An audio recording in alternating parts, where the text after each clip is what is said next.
Hey, what's up, everybody? True Boxing here. Thank you for coming back to Get Hit with the Truth. Today, we continue our 2021 True Boxing Awards. These are the awards I give out at the end of the year to some of the, the best performances, different things like that, individual awards. And I really enjoy giving these out. It's really an exciting time of year for me when it comes to boxing. We end the year and turn over a new year. 2021 was a lot of fun. It was a really good year for boxing, and now we move into 2022. But this award today discusses the rematch of the year in 2021. Now, this is normally an award that you don't have a ton of candidates because there's not a lot of rematches that take place every year. For instance, last year, there was COVID had a lot to do with it, but there was only about, 2 or 3 rematches that took place last year that were any kind of good, that really were significant, I should say. And by far, the one that won rematch of the year last year was Tyson Fury and Deontay Wilder 2. That was a great matchup and huge fight. And this award, how I specify who wins is I break down everything. It's the how big the fight was going in, what kind of fight we had, the result, all that stuff. It's all jammed into one. So it's not just, because it was a big fight going in, or, because it had a good ending. It's all joined in together for my choice for a rematch of the year. So I'm going to give you all the candidates through the 12 divisions. There's not that many. There's only about, I think, 7, 8, maybe 10 at most candidates. And then I'm going to give you my top 5. So going all the way from 122 to, and nobody won a certain division because there weren't that many candidates. So it's just all the candidates. I'm going to start the lesser weight to move up. We start with, featherweight had 2 candidates. You had Mauricio Lara versus Josh Warrington 2. This was a big one because Lara earlier in the year came in and upset Josh Warrington with a brutal 9th round knockout. They went at it in the rematch, I believe it was September, and before we could really get started, the fight was over because of a cut to Lara, and we were only 2 rounds in. It went to the scorecards. I think it was declared either a technical draw or a no contest, as the fight never really popped off. So that sucked. The ending sucked, but that was a rematch and a highly hyped fight going into the rematch too. Next candidate is Kid Galahad versus Jazza Dickens 2.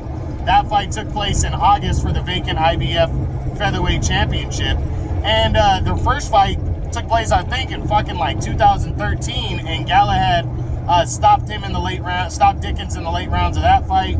These 2 guys would rematch for the vacant title, and it was pretty much same story, except Galahad, a lot more seasoned now, totally dominated the action, dominated the fight, and finally put Dickens away after he just beat up and bloodied Dickens badly, and they didn't let him return for the 12th and final round. But just a dominating performance right there for Kid Galahad. Our third candidate goes to Renee Alvarado versus Roger Gutierrez 2. Their rematch that took place in January. Alvarado had won their first fight about 3, 4, 5 years earlier when he stopped Gutierrez. This time around, a lot of Alvarado, a lot of people, he was the favorite coming in, and it ended up being a great fight. In a fight where Alvarado actually won more rounds, but Gutierrez scored 3 knockdowns and won in the 12th round that ended up being the deciding factor as it went to the scorecards, and Gutierrez won a unanimous decision by 1 point on all 3 scorecards. So that was a great fight. It's a candidate for fight of the year also, and it's a candidate for rematch of the year. Our 4th candidate is Roger Gutierrez versus Renee Alvarado 3. Their 3rd fight took place in August of this last year for the WBA Super Featherweight title at 130. And the whole point of the 3rd fight was because the 2nd fight that I just mentioned was so damn good, a fight of the year candidate. It was very close. And the 3rd fight, it got announced, it was on a DAZN undercard, and they everybody was expecting a war, but this time Gutierrez shut the fight down. This time he left no doubt. He went out there and completely outworked and outclassed Alvarado and got a clean unanimous decision in the third fight to retain the WBA title. Our fifth candidate is Lyndon Arthur versus Anthony Yarde 2 at light heavyweight 175. These two guys went at it. They had fought a year prior in December of 2020. They fought in December of 2021. This fight took place, the rematch. But their first fight was in December of 2020, where Lyndon Arthur scored a huge upset, 12-round split decision over Anthony Yarde. And, you know, most people thought, you know, hey, was it a fluke or is Yarde just not a good boxer? Heading into the rematch, you know, Yarde wanted to leave no doubt in the rematch that he was a better man. He went in there, I think it was a WBO final eliminator, and Yarde went in there and in straight beast mode and knocked Lyndon Arthur out in only 4 rounds. So that's another candidate. Our sixth candidate, and the next 4 are all at heavyweight. Our last 4 candidates. You had Tyson Fury versus Deontay Wilder 3 for the WBC heavyweight title. Big fight right here. You know, Fury was going in a pretty sizable favorite, but you never knew what you were going to get. And this rivalry has been huge. It's been huge for boxing. It's been huge for these two fighters in their career. And Fury was coming off of a 7th round dominating knockout victory in February of 2020. Their first fight ended in a controversial draw. So this time Fury wanted to leave no doubt. And he ended up doing that, but he took the long, hard road to do it. As as Fury knocked Wilder down in the 3rd round, Wilder came back, 2nd or 3rd round, Wilder came back in the 4th round and put Fury down twice, almost stopped him. And then Fury came back, took the fight over. It was an ebb and flow, back and forth. You know, every time you thought Fury was going to put Wilder away, Wilder would land a big shot and stay in it. Finally, Fury knocked him down again in the 10th and then finished him in the 11th with a monster right hand. But a great ending to their trilogy, to their rivalry right there. That was big. The next candidate is Alexander Povetkin versus Dillian White 2. This rematch took place in, I believe it was March of this year. They had fought in August of 2020 when White came in a sizable favorite, was dominating the action. Looked like he was going to knock Povetkin out as he put him down in the 4th round. And Povetkin shocked the world with a monster left hook that laid out Dillian White flat. Well, the rematch looked exactly, the first 3.5 rounds looked exactly the same, with Dillian White really just outboxing, outworking Povetkin and winning the fight. And then he finished it though, hurting Povetkin badly, stopping him in the 4th round, and regaining the interim championship and getting his revenge. That was big. So that's another candidate. Our next candidate is Joseph Parker versus Derek Chisora 2. That rematch took place in December this month. And their first fight took place earlier this year. I believe it was May. And Parker took a very close split decision in that fight. So a rematch was warranted. And the rematch, Parker looked even better in the rematch. He came in the favorite again. This time he wasn't overlooking Chisora. Landed a monster uppercut, I believe, in the 6th round that put Chisora down. Looked like Parker was going to finish it, and then Chisora showed a ton of heart, battled back into the fight, made it interesting in the second half of the fight as Parker got a little tired, but Parker finished it off with a clean but hard-fought 12-round unanimous decision to win their second fight as well. And then our last candidate is Robert Helenius versus Adam Konaki 2. This heavyweight showdown took place on the Fury and Wilder undercard, and it was a rematch of a fight that took place last year in 2020, right before COVID hit, when Konaki, who was an undefeated heavyweight prospect on the rise, was looking to jump into the title mix, got badly beaten by Helenius and stopped in the 4th round. This time, Helenius just did you thought Konaki was going to try to change something in his style, and he just didn't. And Robert Helenius just chewed him up, used his height and reach, outboxed him. This time, Konaki won a couple more rounds, but the fight was finally stopped and in the 6th round, and Helenius left no doubt. So those are I believe that was 9 or 10 candidates right there. Let's take a look at our top 5 overall and go from there. Number 5, I got to give some love to Renee Alvarado and Roger Gutierrez in their second fight that took place in January for the WBA super featherweight title. This was a big fight right here. And it really, I mean, it wasn't a big fight going in because these guys aren't huge names, but it ended up being an all-action, back-and-forth fight. Again, Alvarado got put down a couple times, but then seemingly figured out Roger Gutierrez to where he was outworking him for the remainder of the fight. But then in the 12th round, we didn't know at the time, but we found out after, Gutierrez put Alvarado down again, and then boom, what we found out is that was the difference in the fight, and Gutierrez would win a very close 1-point unanimous decision across all 3 cards and won his first world title.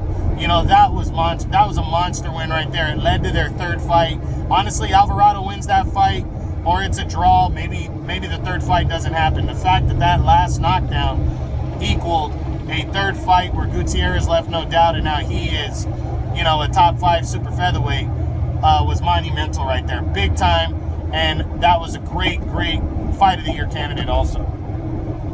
Number 4, I got to go with Lyndon Arthur and Anthony Yard. You didn't know what you were going to get, and this was a WBO final eliminator. The winner was getting a direct shot against Joe Smith Jr., or the winner of Joe Smith and Callum Johnson that they fight in January. This fight took place this past December. Anthony Yard went out there, was not letting this fight get into the late rounds, and extracted his revenge. He went right after Lyndon Arthur. He was mean. He wanted to get back into title contention and leave no doubt that he's a better man than Lyndon Arthur. And he got his revenge. That was a big win right there. I loved it. That's number 4 for rematch of the year. Number 3, got to go with Joseph Parker and Derek Chisora too. These 2 guys laid it all out there. Parker came in the favorite in the first fight, and Chisora showed that he is just a glorified gatekeeper, but you got to go through hell to get by him. Alexander Usyk did it. Joseph Parker did it 2 times in a row. Parker did well, but I love the heart that Chisora showed after going down, after getting put down. He got his ass up and he finished the fight, and really, in my opinion, probably won the majority of the second half of the fight. But Parker had built up such a lead plus the knockdown that he won on all 3 cards, but he definitely didn't win easily, and I thought he was going to have an easier time in the rematch, which you can argue at times that he did, but he really got tested in the late rounds. He seemed to get tired, Parker did, and Chisora took advantage of that, and you got to hand Derek Chisora a lot of credit for the heart that he showed. So, big time performance. That was a really good rematch right there. That finishes number 3 on the year. Number 2 on the year, though, goes to Alexander Povetkin versus Dillian Whyte 2. I mean, Dillian Whyte is truly a top 5 heavyweight. He was last year. He was just waiting for a title shot, and he had the interim title, and he took on Povetkin and got, laid out in a shocking upset against the 41 or 42-year-old heavyweight. And going into the rematch, a lot of people were calling it a 50-50 fight in a rematch. I personally picked Povetkin to knock Whyte out because I felt like Whyte's defense was suspect. That the guy can get hit, and Povetkin still has a big punch. Whether his skills have diminished, there's no doubt that they have.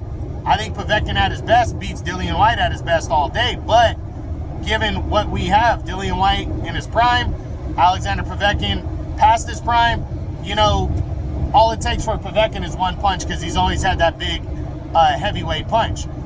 So I thought he was going to catch Whyte again and stop him.